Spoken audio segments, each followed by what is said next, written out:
India کی جانب سے پاکستان پر مبینہ طور پر استعمال کیے جانے والے ہیروپ ڈرونز جدید خودکش ڈرونز ہیں جو ریڈار سے بچ نکلنے کی صلاحیت بھی رکھتے ہیں۔ یہ ڈرونز اپنے ہدف پر خود کو ٹکرا کر تباہی مچاتے ہیں اور روایتی میزائلوں کی نسبت خاموشی سے حملہ کرتے ہیں، جس سے ان کا سراغ لگانا مشکل ہوتا ہے۔ دفاعی ماہرین کے مطابق یہ ٹیکنالوجی خطے میں جنگی توازن پر گہرے اثرات ڈال سکتی ہے۔ اس بارے میں مزید جانیے عارف شمیم سے۔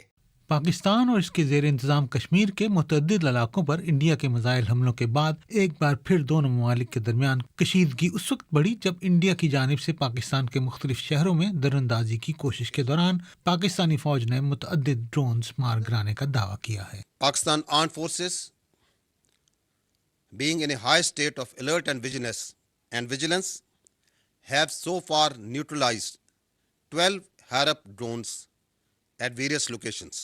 جمعرات کو پاکستانی فوج کی جانب سے جاری کیے جانے والے ایک بیان میں دعویٰ کیا گیا کہ اب تک 25 اسرائیلی ساخت کے ہیروپ ڈرونز کو مار گرایا گیا ہے۔ ہیروپ دراصل ایک اسرائیلی ڈرون ہے جسے اسرائیل ایروسپیس انڈسٹریز IAI کے MBT میزائل ڈویژن نے بنایا ہے۔ IAI کی ویب سائٹ پر موجود معلومات کے مطابق ہیروپ ہائی لیول اہداف جیسے کہ جنگی کشتیوں، command post, supply depot, tanks اور ایئر ڈیفنس سسٹمز کو نشانہ بنانے کی صلاحیت رکھتا ہے۔ IAI کے مطابق ہیروپ ڈرون کسی بھی علاقے میں تقریباً 9 گھنٹوں تک اپنے ہدف کا پیچھا کرنے اور اس کو نشانہ بنانے کی صلاحیت بھی رکھتا ہے۔